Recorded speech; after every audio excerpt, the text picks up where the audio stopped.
ঠিক আছে জান ভাই, দোকান এই মাসেই ছেড়ে দিতাছি। দেখছো জাবেদ, আগের থেকে এই দোকানে আরো কত সুন্দর ব্যবসা বেশি হইতাছে। উস্তাদ আমি তো ভাবছিলাম যে আমগো ভিক্ষা করে খাইতে হইব। দেখছস, কইছিলাম না তোরে রিজিক দিয়ে টেনশন করিস না, কেউ রিজিক কেউ নিতে পারে না। হ উস্তাদ ঠিক কইছেন। কর কাজ কর। আরে মহাজন, আপনি এইদিকে এই গরিবের দোকানে? আইসি তোমার কাছে। তুমি যে আগে আমার দোকানটা চালাইতা না, আমি চাই তুমি এই দোকানটা চালাও।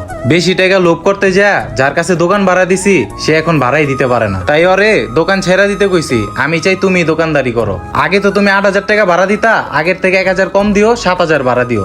না ভাই, আপনার দোকান আর আমি ভাড়া জমু না।